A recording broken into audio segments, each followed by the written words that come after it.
महाराज जी, ये प्रश्न मैं इसलिए पढ़ रहा हूँ क्योंकि महाराज जी काफी बच्चों की स्थिति लगभग ऐसी हो रही है महाराज जी, उसको आपको सूचित करना चाह रहे थे।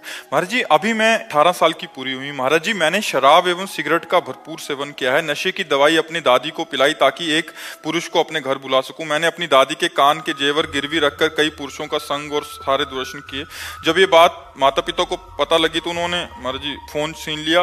महाराज जी, अभी भी मनमाने आचरण कर रही हूँ महाराज जी, मैं सुधरना चाहती हूँ महाराज जी, मेरे को मेरा जीवन बर्बाद हो जाएगा नहीं तो। मतलब ये तो बहुत हानि का विषय है, जैसे बहुत हानि का विषय, पर यही प्रायः हर बच्चा बच्ची के आचरण बनते जा रहे हैं।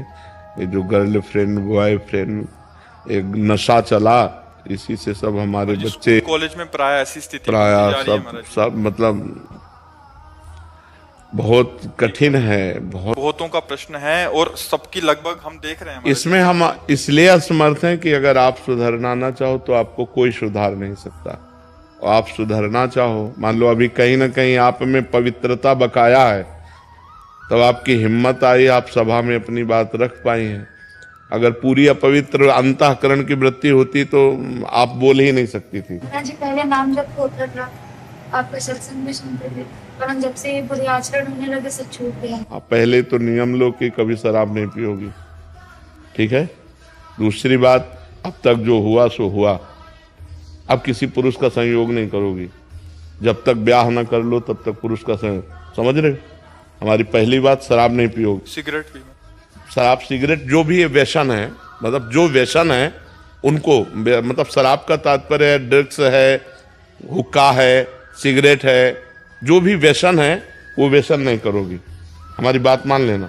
और अब पुरुष का संयोग नहीं करोगी जब तक ब्याह न हो जाए किसी भी पुरुष का। बड़ी व्याकुलता चढ़े तो उपवास कर लो, 1-2 दिन भोजन नहीं पाओगी, बुद्धि ठीक हो जाएगी। ये उपवास काम पर विजय प्राप्त करने के लिए काफी सहयोग देता है। और नाम जप। और तीसरी बात, जो भी आपका जीवन बैग का रहा उसे मिट्टी डालो, अब आगे अच्छा जीवन व्यतीत करो। अभी नए बच्चे हो, सुधार कर लो अपना, ठीक है। महाराज, माता पिता पुरानी बातों को लेकर टॉन्ट करते हैं तो सह लो, उससे पाप नष्ट हो जाएंगे। चुप हो जाओ, वो जो अंदर जलन होगी ना, उससे पाप नष्ट हो जाएंगे। चुप हो जाओ, आप कोई नया पाप मत करना। महाराज जी, इनकी बहन, इनके माता पिता जी अब स्वीकार नहीं कर रहे इनको, मतलब इनको बेदखल करना चाह रहे, तो ये भी चाह रही थी कि हमें बेदखल करते हमें स्वच्छंदता मिल जाए, तो वो बिल्कुल भी स्थिति में नहीं। और वो इनका दिया का कुछ खाना भी नहीं जा रहे, क्योंकि दादी को दवाई खिलाती थी तो उनके मन में बहुत डर बैठ गया कि इनका दिया कैसे खा ले। आचरण तो बहुत गलत हो गए हैं। पिताजी के लिए कुछ कह दीजिए, क्योंकि वो आपको सुनेंगे तो हो सकता है उनके मन में कुछ हो जाए, तो उनको स्वीकार कर ले, वरना स्वीकार नहीं। वैसे चाहिए, देखो वैसे हमारे जैसे भगवान का स्वभाव है कि घोर वैश्यागामी भी जब सुधरना चाहा, भगवान की शरण में आया, तो भगवान ने संत बना दिया। अगर हर जीव को चांस मिलना चाहिए। अब जैसे वो बच्चा है, उसे गलती हो गई, माना बहुत गलती हो गई, बड़ी गलती हो गई, लेकिन वो सुधरना चाहता है, तो माता पिता को चाहिए कि प्यार दुलार से अब संभाल दें। और वो बच्चा जब हमारे सामने कह रहा है कि अब नशा नहीं करेंगे, अब गंदी बात नहीं करेंगे, तो निश्चित सुधार हो सकता है। सबको ही सुधरने का चांस है, सबको चांस है। हम कहते हैं बुढ़ापे तक चांस है, अगर आखिरी में सुधर जाए तो सुधार हो जाए। ऐसा नहीं है कि ये गलत है तो फिर उसको जीवन भर हम गलत कह के टॉर्चर करते रहे। नहीं, गलती हो गई, अब उसका सुधार हो जाना चाहिए, और वो सुधरना चाहती है तो उसे चांस देना चाहिए। माता पिता को, बहन भाइयों को चाहिए कि चांस देना चाहिए। अच्छा, बेदखल कर दो, अब वो गंदी बातों में और गिरती चली जाए तो उसका जीवन नष्ट हो जाएगा। माता पिता यद्यपि गलती की है, दंडनीय गलती की है, पर अब उसको क्षमा करके उसको दुलार देते हुए आगे बढ़ाओ। सबको सहयोग करना चाहिए एक दूसरे का, कि गिरते हुए को थाम करके आगे बढ़ाने का, ना कि गिरते हुए को लात मार के और फैला देने का। अब माता पिता छोड़ देंगे तो गिरते हुए को और गिरा दिया ना, अब वो तो और स्वतंत्र हो जाएगी और पागलपन चढ़ जाएगा, फिर क्या आएगा अंतिम में, राइट। महाराज जी, सामर्थ्य नहीं है छोड़ने। नहीं, छोड़ दो बच्चा, नहीं तो किसी काम के नहीं रहो। वो भी कह रहे कि एक बार अटेम्प्ट भी कर लिया है। नहीं, वही तो हम तो जो निर्णय बता रहे हैं वो बुद्धि का बता रहे हैं। जो गलत बुद्धि जाती है उसका अंतिम निर्णय यही होता है।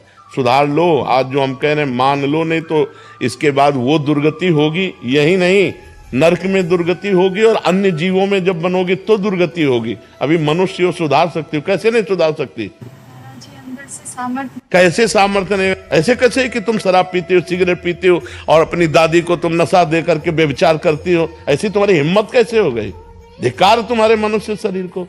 अभी तुम्हारे पास शासन नहीं पड़ा, इसलिए तुम्हारी मनमानी चल रही कि मैं ठीक नहीं कर सकती। भय से सुधरते हो। अगर बचपन से सुधारा होता ना तो गंदे आचरण बनते नहीं। पहली बार अगर जो गलती की थी ना उसी समय तुम्हें शासन में ले लिया जाता तो आप ठीक हो जाती।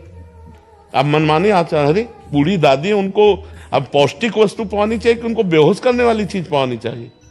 तुम्हें ब्रह्मचर्य से रहना चाहिए, पर पुरुष से। ब्लैकमेल करने लगती है, जानती है कि इनको मन में भय थोड़ा सा डाल दिया तो ये ब्लैकमेल कर देती है कि हमको अगर मारोगे तुम नहीं, तुम भी सुधरो और उनको माता पिता को भी सुधारो, कह दो इसको सुधरने का चांस दें। सुसाइड कोई अंतिम निर्णय नहीं है, बहुत दुर्गति होती है सुसाइड के बाद। 5 स्टार होटल थोड़ी रखा कि क्या होटल में पहुंच गए, दुर्गति है, प्रेत योनि की प्राप्ति होती, महान दुखदायी होती है। सुसाइड को तो सोचो मत।